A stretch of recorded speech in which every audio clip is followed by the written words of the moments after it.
here she is, a little bit more deer-like now, bit by bit, but with certain bald patches. So let's do the back. A little reminder of what we're going to be aiming for is a nice gingery back, or brown if you prefer, with a dark line going down the centre and speckles especially down the backbone and a few randomly over the back as well, and then around the tail a little bit of darkness, little bit of dark patching and a nice white tail. So if you're going to make it into the silky deer, it's a white tail, and if it's a fallow deer, it's got a little black streak in it. So I'm going to now do a nice covering on here with this base that I was using before with my brown blend carded wool of the Corriedale, a little bit of the ginger, a little bit of a more bright ginger as well, and I'm going to introduce some mustard. Whatever mustard, or could be a pale yellow that you have. I don't want the black. And as I blend these, I'm going to try and always pull them out in the same direction. When you buy wool in bats, it tends to not be as smooth as when you buy it as roving. So it can be harder to blend and very easy to just blend into a big cloud. But if we keep pulling it out like this, as opposed to pulling it out from the sides, if I pull it out from the sides, it's going to bend each time and become more nest-like. If I always pull it out from the ends, it doesn't go smooth, but at least the fibres, I'm always pulling them so they're going to be flowing in the same direction. And I'd like that going down the back if we can. And I want to blend this so I don't get any streaks showing. I'm pulling out any little bit that is like a little barb or a bobble of wool. Just going to discard those because those will get in the way later. Okay, so have a little look at that and see if it is going to show up differently on your back. Now with my camera, obviously, it's not going to show necessarily, and I'm going to make that slightly more gingery by adding some more of this yellow and a little bit of cream, because I want it to be distinctly, want to show that I've put in the effort to make it a different shade on top. Don't want it to be so subtle that we can't really make it out. They've got this lovely colouring, so let's enjoy doing it. And blending is quite relaxing anyway, isn't it? There's nothing quite beats a little bit of blending every now and again.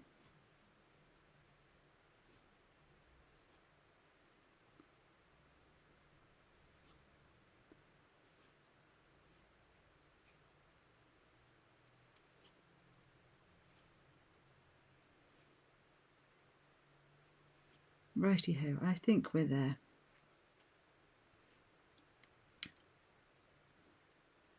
Pull it out, so it's going to go, this is just for the back, going down the back piece there. I don't want it thick necessarily, it's a covering, not a shaping piece. Pop it on the top,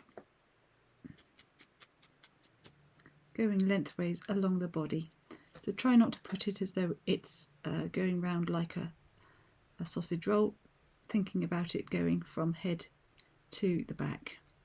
And I'm going to pop this on. You could use your light blue needle, but finish, I would recommend, with your dark blue. So starting with a twist 40, but finishing with a straight 40 or something similar. Nothing that's going to leave huge pock marks or distort your shape.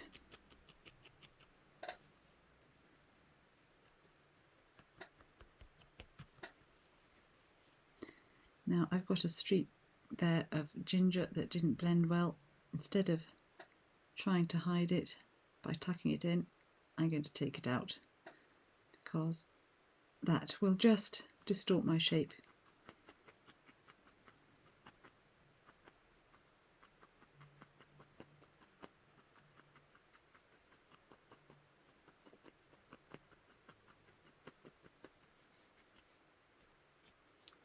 At the back, I just fold it back a little bit. As you can see, I've made sure that I've retained those two haunch shapes. So you can see the little bit of his rump there. Try not to lose that. Try not to make it all just one big round shape. The definition of those legs.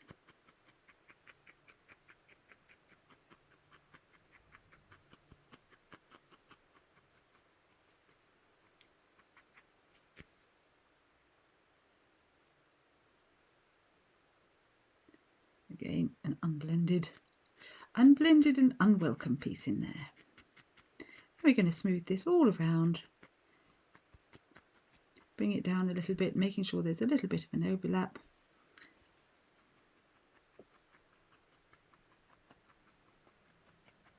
Until we're happy with that. If you need to put a double layer on, I've got a few bits here that are slightly lighter.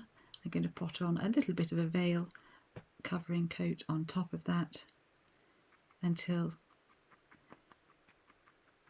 we don't have any more blotches.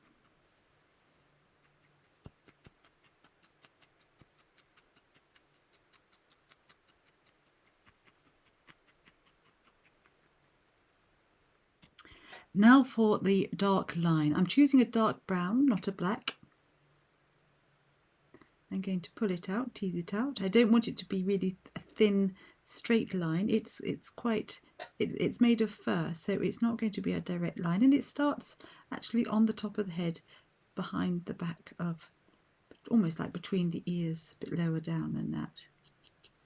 So I'm just going to pull it down, tuck it in.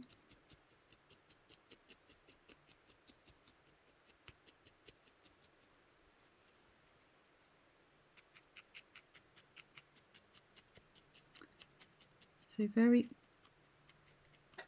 loosely, just fixing it in, and it goes right to the back. So it's beginning to look a little bit like a zebra at this point. So I've just done it with one little prod down the middle of that line. So it's actually looking quite fluffy. I'm just going to pull those out slightly either side. What I'm trying to avoid doing is making it into a really narrow, sharp line. So I've just pulled them out slightly, and I'm going to trim them off to lighten them a little bit.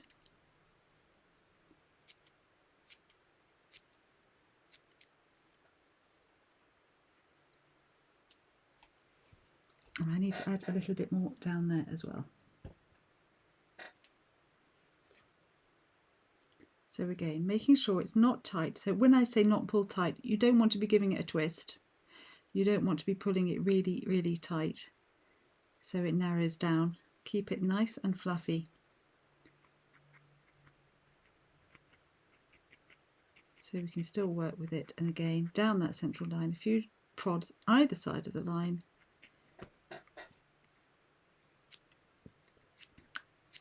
And trim it off so we don't end up with something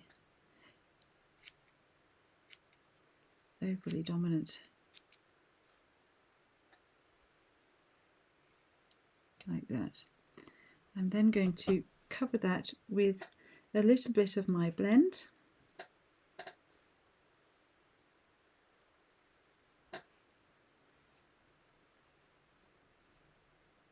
This way it will bed down, hold in place.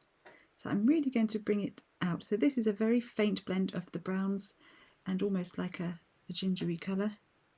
And that's going to go over the top, just down the back.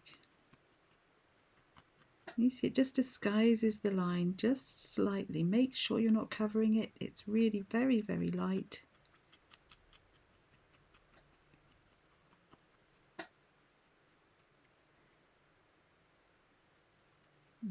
Tease it out with your needle if need be.